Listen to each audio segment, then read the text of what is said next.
안녕하십니까. 최지은입니다. TBS 특집 코로나19 오늘도 현재까지 들어온 속보 중심으로 살펴보겠습니다. 시민의 방송 TBS는 월요일부터 토요일까지 TV와 유튜브를 통해 코로나19 특집 생방송을 진행하고 있습니다. 오늘 코로나19 현황 알아보기에 앞서 제9호 태풍 마이삭 관련 속보부터 살펴보겠습니다. 지금 TBS 보도본부 기자가 나가 있는 곳이 있는데 한번 연결해 보죠. 유민호 기자 나와 있죠? 네, 서울시 재난안전상황실에 나와 있습니다. 네, 우선 서울시를 비롯한 수도권 상황 살펴보죠. 현재 분위기가 어떻습니까? 네, 이곳 서울시 지하에 마련된 상황실에 아침 일찍부터 나와 있었는데요.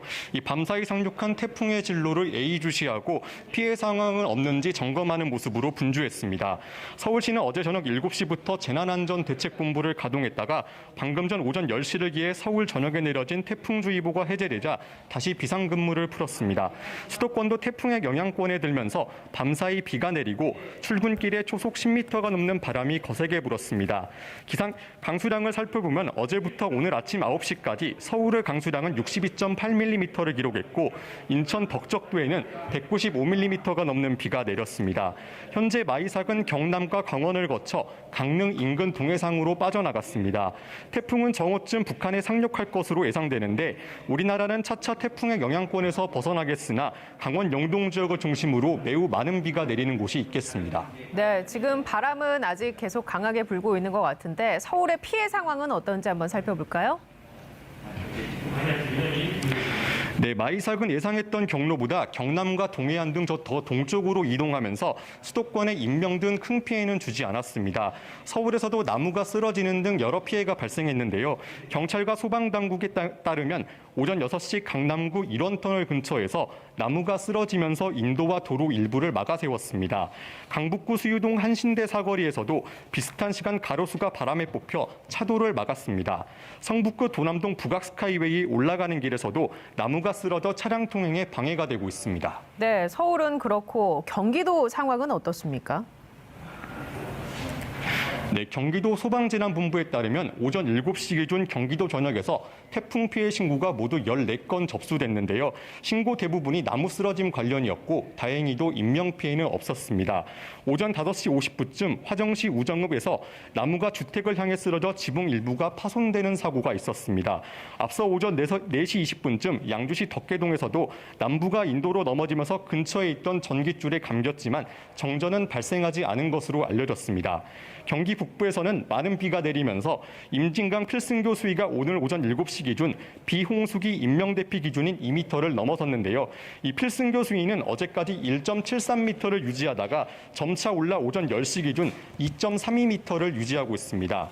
경기도는 어제 임진강 하류 저지대에 있는 지역 주민이나 야영객들은 대피하라고 안내 메시지를 보냈습니다. 네, 제9호 태풍 마이삭은 이렇게 지나갔는데 다른 태풍이 또 올라오고 있잖아요. 우리가 어떻게 전망해 볼 수 있을까요? 네, 곧바로 제10호 태풍 하이선이 한반도를 향해 다가오고 있습니다.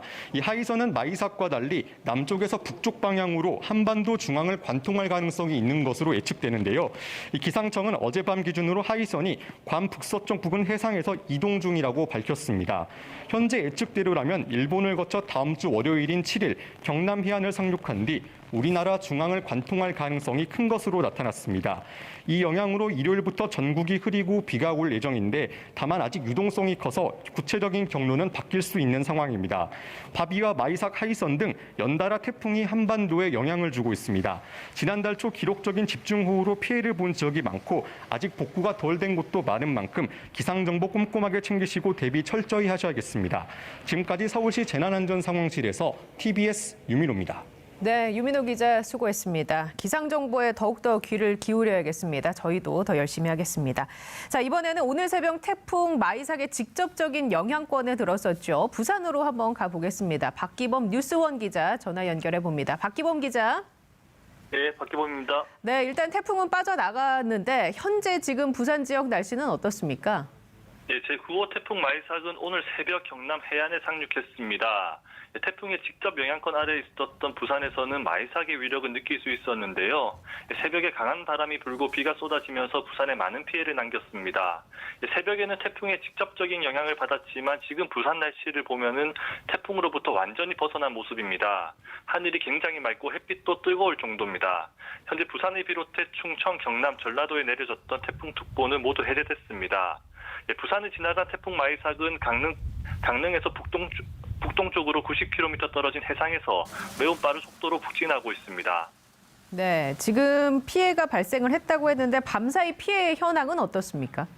네, 강풍을 동반한 폭우가 쏟아지면서 피해 신고가 잇따랐습니다. 오늘 새벽 6시 기준 부산 소방재난본부에 접수된 태풍 관련 신고는 305건에 달했습니다. 오전 7시 기준으로는 각 구군에 총 162건의 시설물 피해 신고도 접수됐습니다. 가로수가 부서지고 건물 외벽이 붕괴됐습니다. 현재 복구 작업이 진행 중인데 작업이 진행되면 될수록 피해 신고는 늘어날 것으로 보입니다. 아시아도 주 경비장 외벽은 찢어졌고요. 2003년 태풍 매미, 2018년 태풍 콩레이에 이어 세 번째입니다.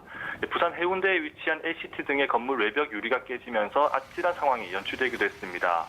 교통 통제도 이어졌는데요. 강안대교와 거가대교 등 교량뿐만 아니라 많은 비로 침수가 우려된 지하차도의 운행도 중단됐습니다.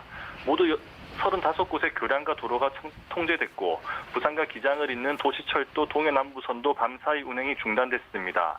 정전 피해도 많았는데 부산 내 80개 지역 5만 가구가 정전됐습니다. 네, 아시아드 주 경기장이 세 번째 피해를 입었으면 뭔가 그 태풍이 발생했을 때 계속 대책을 보완해야 할 것 같네요.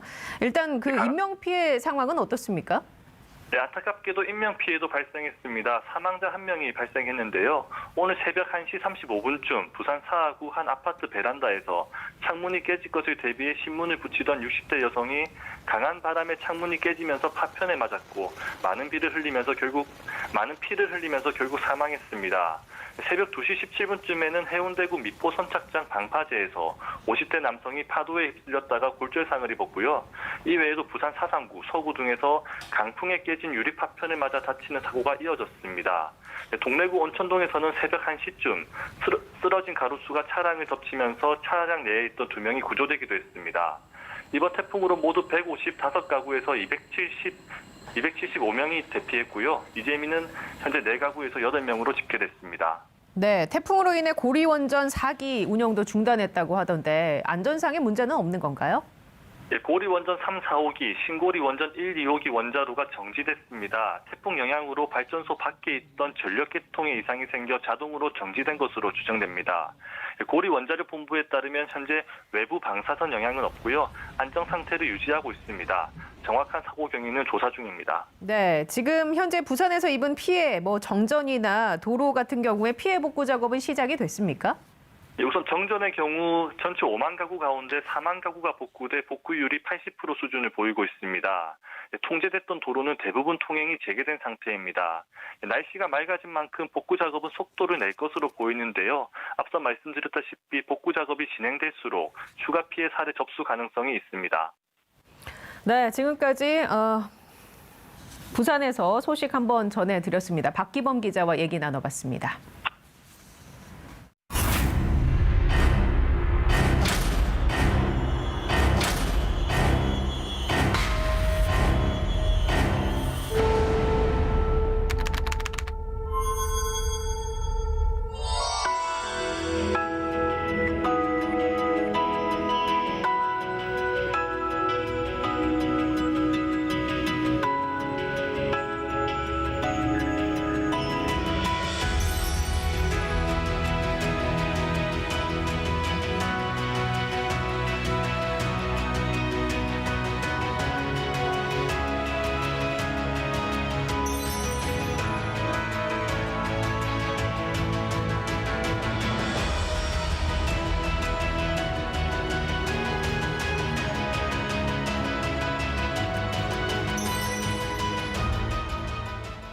네, 이번에는 국내 코로나19 상황 자세하게 분석을 해보겠습니다. 오늘자로 신규 확진자는 195명이 늘었습니다. 17일 만에 200명대 아래로 떨어졌고 중환자는 154명 이렇게 발표가 됐는데요. 코로나가 재확산하는 우려 속에서 2.5단계 조치가 시행이 됐고 확진자 수가 다행히 줄고 있습니다. 그래서 그간 방역 조치에 대한 평가 그리고 계속되는 의료계 파업 문제에 대해서 함께 살펴보겠습니다. 보건복지위원회 소속 이용호 무소속 국회의원 이분과 함께 얘기를 나눠보겠습니다. 안녕하세요. 네, 안녕하세요. 네, 반갑습니다. 일단 오늘 신규 확진자가 195명, 200명대 아래로 떨어졌습니다. 이게 우리가 2.5단계 조치를 이번 주 들어서 시행을 했잖아요. 지난주부터. 효과가 좀 어느 정도 나타나고 있다고 보시는 건가요? 지금 숫자에서 보듯이 하여튼 뭐 최절정은 좀 꽉 낀 것이 아닌가 이렇게 평가를 하고요. 다만 이 숫자 가지고 우리가 안심할 단계는 절대 아니다 라는 말씀을 드리고, 왜냐하면 이제 대부분 잠복기라는 게 있기 때문에 지금 숫자 가지고 더 떨어진다 이렇게 보기는 어려운 측면이 있고요. 그리고 이제 양상 자체가 서울의 깜깜이 비율이 40%입니다. 40%. 예, 그리고 전국적으로는 한 23% 안팎이기 때문에 이게 굉장히 위험한 네네. 요인이다. 또 한 가지는 전국적으로 네. 양상이 좀 번져 있어서 이런 부분들이 앞으로 안심할 수 없는 그런 요인이 된다고 하겠습니다. 네, 알겠습니다. 지금 중앙재난안전대책본부 브리핑이 시작이 됐다고 하니까요. 현장 소리 한번 들으시고 저희는 다시 얘기를 나누도록 하겠습니다. 그리고 유가족분들께는 깊은 위로의 말씀을 전합니다. 국내 발생한 신규 환자 수가 지난달 중순 이후 처음으로 100명대 수준으로 내려왔습니다. 감소 추세도 유지되고 있습니다. 국민 여러분들께서 경각심을 갖고 확산을 차단하는 노력에 적극적으로 동참한 효과가 점차 나타나고 있다고 판단되며 이에 대해 깊이 감사드립니다. 그러나 수도권의 신규 환자는 148명으로 4일째 100명대 수준을 여전히 유지하고 있으며 수도권 외 지역에서의 확산도 지속 중입니다. 또한 종교시설, 실내 체육시설, 병원, 학교 등에서 집단 감염이 산발적으로 이어지고 있어 환자 감소 폭이 크지 않다는 점에서 아직 안심하기는 이런 상황입니다. 이번 한 주간의 집중적인 거리두기를 통해 환자 발생을 대폭 줄여서 방역망의 통제력을 회복하고 의료 체계의 부담을 줄여야 일상을 다시 찾을 수 있으므로 조금만 더 함께 노력해 주시기 바랍니다. 수도권에 대한 강화된 사회적 거리두기 조치가 오늘로 5일째가 되었습니다. 지난 주말에 휴대폰 이동량을 분석한 결과 수도권의 사회적 거리두기 시행 후 2주간 약 25% 감소한 것으로 나타났습니다. 수도권 주민 여러분의 적극적인 동참에 감사드리며 사람 간의 접촉을 최소화하는 노력이 계속된다면 이러한 감소 추세는 계속 이어질 것으로 기대하고 있습니다. 그 어떤 방역 조치보다도 국민 한 분 한 분이 스스로 방역 주체가 되어 실천하는 사회적 거리두기가 가장 강력하였다는 점을 꼭 기억하여 주시기 바랍니다. 정부도 전국적인 감염 확산의 위험을 막기 위해 모든 역량을 결집하여 대응하고 있습니다. 각 지자체의 공무원들이 최대한 동원되어 현장 점검을 통해 방역 수칙 준수 여부를 점검하고 안내하고 있습니다. 어제는 중앙합동 점검을 통해 교회 61개소 등 214개소를 점검하여 방역 수칙 위반 등 8건에 대해 조치하였습니다. 음식점과 카페 약 3만 9천여 개소, 학원과 독서실 약 2,700여 개소 등 총 39개 분야에 약 6만여 개소에 대해 현장 점검을 실시하고 마스크 미착용 등 77건에 대해 현장 안내하였습니다. 또한 중앙정부와 지자체, 공공기관은 사무실 밀집도 완화를 위한 재택근무를 강도 높게 시행하고 있습니다. 인사혁신처는 전 부처에 적정 비율 재택근무, 시차 출퇴근, 점심시간 교차 운영 등을 통해 근무 밀집도를 낮추도록 하였고, 특히 지난 8월 30일 수도권에 대한 강화된 조치에 따라 수도권에 소재하는 기관들은 전 인원의 3분의 1이 재택근무를 하도록 하였습니다. 각 지자체와 공공기관도 유사하게 사회적 거리두기에 따른 복무 조치를 이행하고 있습니다. 각 민간기업에서도 이러한 조치에 적극 동참해 주시기를 부탁드립니다. 안정적인 치료를 위한 노력도 계속하고 있습니다. 수도권의 감염병 전담병원의 병상은 지난주 대비 320여 개를 확충하였으며 내일까지 77개를 추가로 확보할 예정입니다.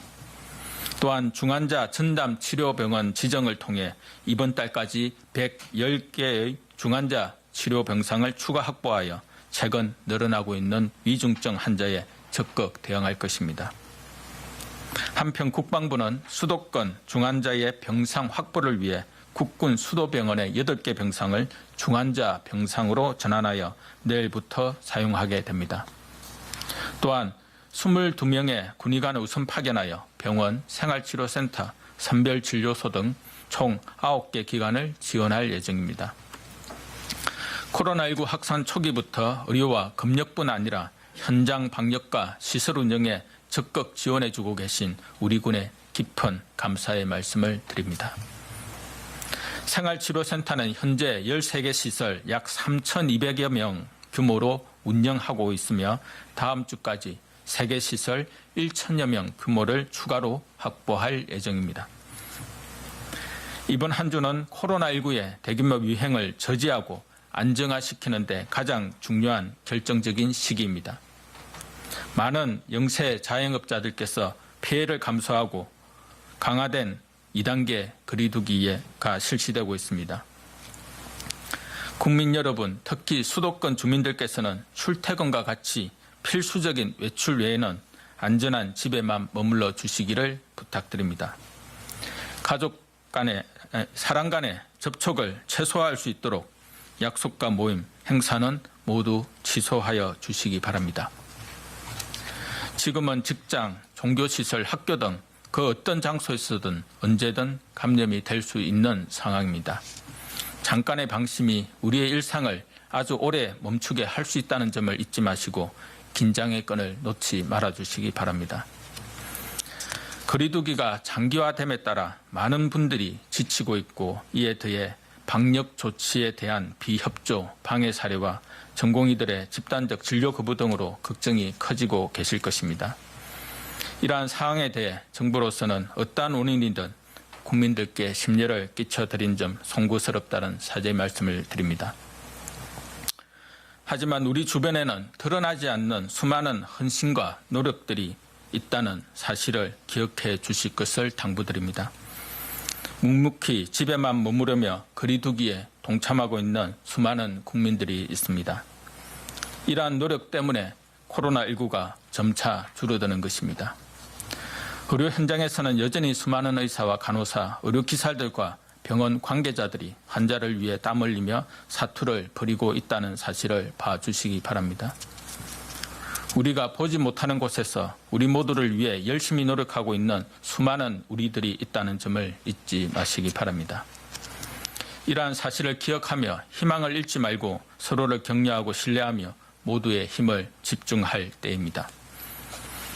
위기의 순간마다 모든 국민이 힘을 합쳐 슬기롭게 위기를 극복해왔던 우리 국민의 힘을 믿습니다. 정부도 우리 모두의 공동체를 위하여 최선을 다해 모든 노력을 기울이겠습니다. 진료 거부 중인 전공의들에 대해서도 부탁드립니다. 진료 거부가 장기화됨에 따라서 현장에서 진료 차질이 커지고 있습니다. 정부뿐 아니라 의료계 원로, 국회까지 발벗고 나서 해결 방안을 제시하고 재협의를 약속해 주고 있습니다. 코로나19 대응과 환자를 위하여 의료인 본연의 사명을 다해 주시기 바랍니다. 의사 국가시험을 앞둔 의대생들에게도 당부드립니다. 정부는 여러 학장, 교수 등 범의료계 원로들과 의대, 의료원 협회 요청에 따라 의사 국가시험을 일주일 연기한 바 있습니다. 의대생들의 합리적인 선택을 기대하며 재신청 접수를 통해 많은 학생들이 시험에 응시하기 바랍니다. 의과대학의 학장님들과 교수님들께서도 이들이 합리적인 선택을 할 수 있도록 도와주실 것을 당부드립니다. 감사합니다.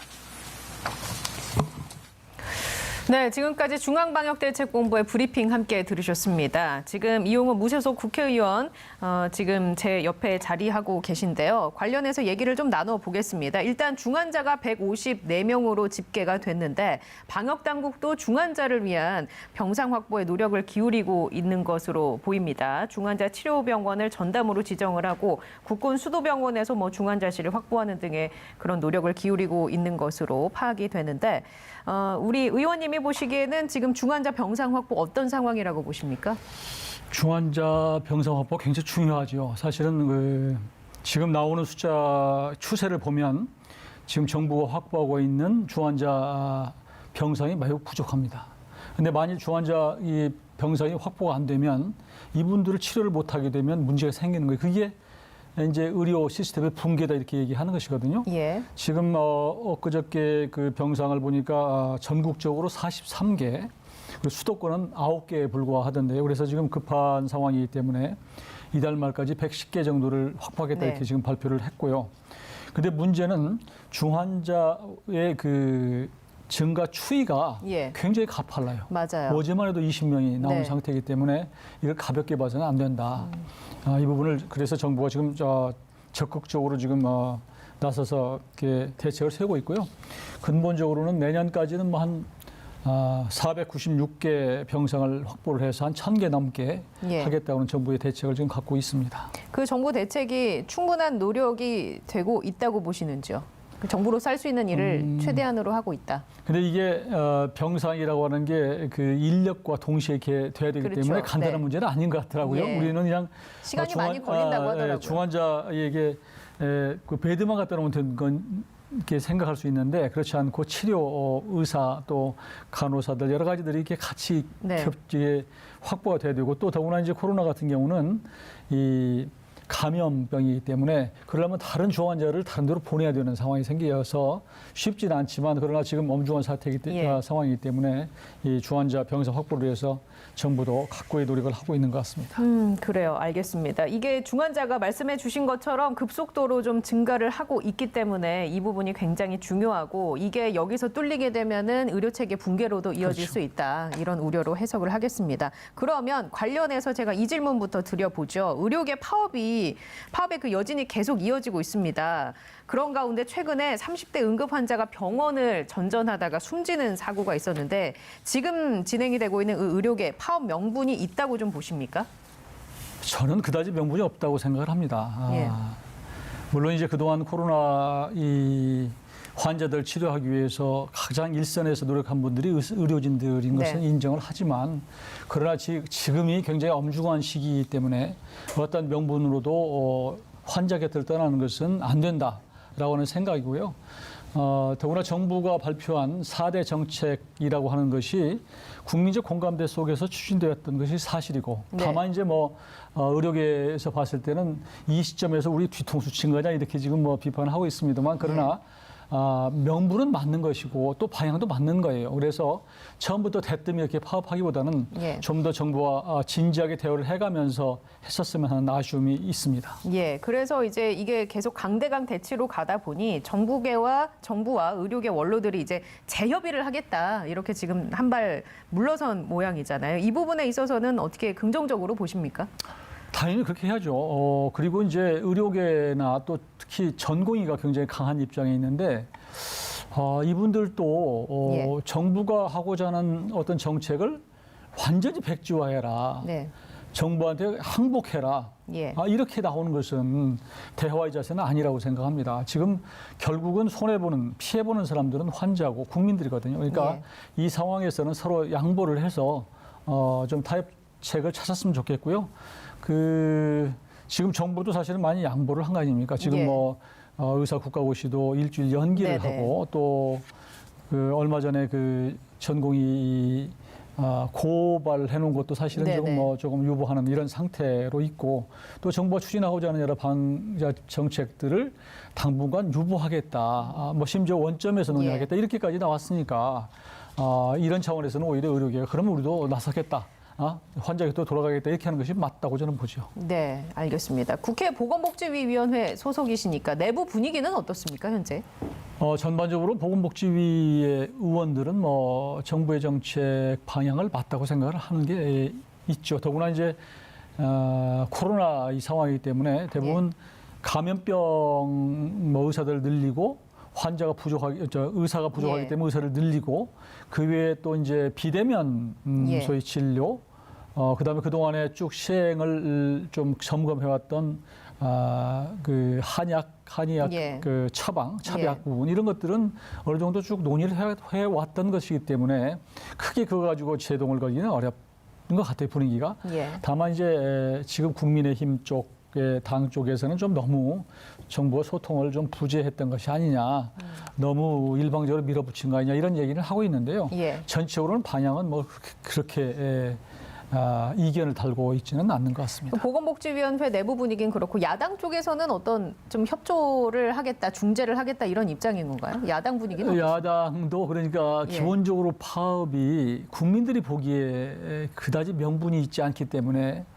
이 상황에서 의사편을 국민의힘 당 쪽에서 들면 사실 기득권층을 보호하는 것처럼 옹호하는 것처럼 되기 때문에 그게 섣불리 그러지는 않는 것 같고요. 다만 정부와 의료계가 좀 적극적으로 나서서 양보해서 합의를 해라 이렇게 지금 압박을 하고 있는 그런 상태입니다. 예. 기사를 보니까 얼마 전에 우리 의원님이 안철수 국민의당 대표에게 공개적으로 이 공공의대 설립 이슈와 관련해서 서한을 보내셨더라고요. 그 내용을 보니까 공공의대 관련 가짜 뉴스로 갈등을 부추기지 말아달라라는 내용인데 이게 어떤 내용인지 좀 자세하게 설명해 주시죠. 안철수 대표는 뭐 제가 평소 좋아하는 분이고요. 예. 또 같이 정치를 했던 분인데 예. 웬만하면 사실 그거 안 하려고 그랬어요. 그런데 또 더구나 이제 안철수 대표 같은 경우는 의사 출신이잖아요. 그렇죠. 합리적인 분이고 예. 또 어떤 진영 논리를 굉장히 싫어하는 분이어서 어떤 팩트에 기반해서 정부의 정책을 비판하는 것은 좋은데 예. 이번에 이 공공의료에 관해서 이게 발표하시는 내용이 너무 진영 논리에 가깝고 또 사실에 근거하지 않는 네. 이런 걸 말씀을 계속 하시길래 그 사실에 근거하지 않는다는 게 구체적으로 어떤 얘기들이었죠? 예를 들면 네. 공공의대 학생을 선발하는데 시민단체가 한다. 이건 가짜뉴스입니다. 네. 이게 좀 오해가 있었던 것이 이제 그 시도지사나 시민단체가 추천하는 것은 기존에 있는 의대생들의 장학생을 예. 뽑는데 이 사람들의 추천을 중요시하겠다 이런 내용이에요. 그러니까 공공의대하고는 전혀 관계 없어요. 그 대신 공공의대 입학과는 전혀 상관이 없는. 전혀 관계 없죠. 네. 그러니까 예를 들면은 어느 시도에서 예를 들어서 고대다, 연대다 여기에 있는 지금 다니는 의대생들에게 장학생을 선발할 때 예. 그때 추천하는 제도예요. 지금도 뭐 얼마 전에도 시행을 했었습니다. 네. 이제 이 부분이 마치 공공의대를 선발하는데 네. 한 것처럼 이게 오해가 돼서 이게 이제 뭐 현대판 음서제다. 예. 또 뭐 이렇게 되면은 실력 없는 사람들이 가서 결국은 돌팔이들을 양상하는 거 아니냐, 막 이렇게 해서 예. 계속 확대 증폭을 시키길래 제가 말씀을 드린 것이고요. 그 관련해서 제가 한번 여쭤볼게요. 네. 그러면 그게 이제 장학생을 선발하는데 이 추천이 시행이 되는 거고 입학과는 상관이 없는 거라고 하면 이 공공의대 의대생들을 선발하는 데 있어서 지금 주장하는 쪽의 그런 제도가 공정성을 담보할 수 있습니까? 지금 아직 최종 확정은 안 됐습니다. 예. 그런데 제가 이제 낸 법안에는 그 선발 방법은 대통령령에 위임한다 이렇게 돼 있는데요. 당연히 성적이 가장 우선이지요. 그리고 이 부분은 정부에서 손을 댈 일이 아니고 결국은 대학 총장, 어느 대학이나 지금도 입학생들은 총장이 중심이 돼서 대학생 선발위원회라는 걸 다 있습니다. 예. 마찬가지로 여기도 이제 그렇게 되겠죠. 그러니까 학부 때 성적을 기준으로 해서 학부 성적, 예. 그 외에 이제 그 전에 이제 어떤 그 왜 법학대학원 가면 거기에 맞는 시험을 보듯이 네. 의학전문대학원 갈 때 그 자격 시험이 있겠죠. 예. 그런 것들을 통과해서 성적 또 이런 것들이 주축이지 어떻게 추천해서 가겠습니까? 그래서 그 왜 의사협회 쪽에서는 SNS에 그 사진을 올려서 또 논란이 됐더라고요. 그러니까 공부 잘해서 1등을 하는 의대생 출신에게 의사 자격을 주는 게 맞느냐, 아니면 그냥 의사가 되고 싶은 그런 진솔한 마음 하나 가지고 의사를 하는 사람들에게 맡기겠느냐, 이거 갖고 이제 또 논란이 SNS 상에서는 있더라고요. 근데 이제 그게 공공의대의 본질을 훼손하는 것이 서로 사실은. 그러니까 근본적인 것에 대한 토론이 아니라 변방에 있는 것 가지고 자꾸 네. 본질을 훼손하는 것인데요. 의사협회도 그게 잘못됐다고 생각해서 얼른 내렸다가 얘기를 들었는데요. 예. 의사협회도 사실은 뭐 공공의료 인력이 필요하다라고 하는 데까지는 공감을 합니다. 다만 그 공공의대 본질이라는 것이 이제 지역 간의 격차를 좀 줄이고 또 의사 공백 문제를 지방의료원이나 공공병원이나 지역 외상응급기관은 이제 의사 공백 문제가 있으니까 그걸 좀 해결을 하고 또 인력 부족이 항상 발생하는 그런 특정 과들이 있잖아요. 예를 들면 뭐 응급의학과라든지 외과라든지 그런 부분을 보완을 하고 감염병이 계속 이렇게 생기고 있으니까 대응 능력을 좀 강화해야 한다라는 그런 본질과는 먼 얘기다라는 말씀이신 건가요? 그렇죠. 예. 그러니까 지금 물론 이제 의사 숫자가 지금 우리 대한민국이 적다라고 하는 데는 의사협회하고 정부하고 좀 차이가 있어요. 그러나 팩트는 대한민국의 의사 숫자가 적습니다. OECD 같은 경우에 1000명당 의사가 3.5명이거든요. 근데 우리는 한의사까지 포함해서 2.4명이에요. 예. 그런데 이제 의사협회에서는 그렇지만 지금의 추세로 가면 또 앞으로 인구가 줄어들기 때문에 결코 적지 않다 이렇게 네. 얘기를 하는데 또 다른 데이터를 보면 지금 대학을 졸업하는 의대생들이 이제 OECD 같은 경우에는 13명 정도 되는데 우리는 네. 7명밖에 안 돼요. 그러니까 절반 정도 수준이어서 이런 격차는 저는 계속 간다고 보고요. 또 대한민국이 급속히 노령화, 고령화되기 그렇죠. 때문에 네네. 의료 수요가 많이 있다 이렇게 보기 때문에 좀 그런 인식의 차이는 좀 있는 것 같습니다. 예. 그 가짜 뉴스와 관련해서 조금 더 보충하실 내용이 있을까요? 좀 뭔가 사람들에게 많이 퍼져 있는데 이건 좀 바로 잡아야겠다 하는 부분. 아까 그 입학 부분과 관련해서도 그렇고 다른 부분 있으면 추가적으로. 예. 그리고 공공의대를 졸업을 하면 서울대병원에 우선 취업한다. 예. 이런 것들도 가짜 뉴스예요. 사실 이제 뭐냐면 이 기본적으로 공공의대를 졸업하면 그 지역에 있는 그 지방의료원이나 지역에서 근무하도록 돼 있는데 서울은 지금 의사 숫자가 너무 많아요, 네네. 사실은. 조금 전에 제가 OECD하고 비교해서 대한민국의 의사 숫자가 2.4명이라고 예. 그랬는데 1000명당 서울은 3.1명이에요. 거의 선진국 수준에 근접했군요. 그렇습니다. 예. 지역은 1.3. 1점 몇 명 이런 지역은 또 정도로 1점 몇 명이고. 낮기 때문에 예. 이 편차가 있기 때문에 이런 상황에서 서울대에서 더 의사가 필요하다? 저는 그런 일이 안 생기라고 봐요. 예. 그렇기 때문에 지금 나돌아다니는 무슨 공공의대를 졸업하면 서울대에서 이렇게 근무한다, 우선적으로 채용된다. 이건 네. 가짜 뉴스입니다. 또 뿐만 아니라 또 요즘에는 뭐 더 나가서 공공의대 게이트다 뭐 이런 얘기도 나오더라고요. 그래서 게이트라고 하는 것은 뭐 엄청난 비리와 부정 예. 이런 것들이 있는 건데 공공의대에는 그렇게 있을 게 없어요. 근데 너무 많은 것들 갖다 붙여서 게이트라고 어떤 프레임을 걸어서 그렇죠. 네. 하는 건데 그건 잘못됐다고 생각하고 지금 공공의대를 추진한 것은 2018년도부터 시작이 된 거예요. 예, 안 그다음에, 그래도 관련해서 여쭤볼 게 공공의대는 코로나 전국에서 급조된 정책이 아니다 이런 얘기를 하셨어요. 그러니까 이런 의료 공백이나 기피 분야를 해소하기 위해서는 이런 문제를 해소하기 위해서는 그럼 공공의대 말고는 대안이 없다고 보시는 건가요? 공공의대 이외에 대안이 없더라기보다는 모든 정책이라는 게 모든 것을 만족하는 정책이라는 게 어디 있겠어요. 그러니까 현 상황에서 우리가 실제로 추진하고 시행해 볼 수 있는 그래도 가장 나은 정책이라고 해서 추진하는 것이고 예. 공공의대는 의대 정원 증원하고도 관계가 없습니다. 그러니까 원래 2018년에 서남대라고 하는 예. 비리 사학이 있어서 그 대학이 이제 폐교를 했는데 그 대학의 의대 정원이 49명이 있습니다. 네. 근데 이 49명의 정원은 지금 교육부와 보건복지부 그리고 유권 해석을 보면 이 광역자치단체를 벗어나지 않도록 돼 있어요.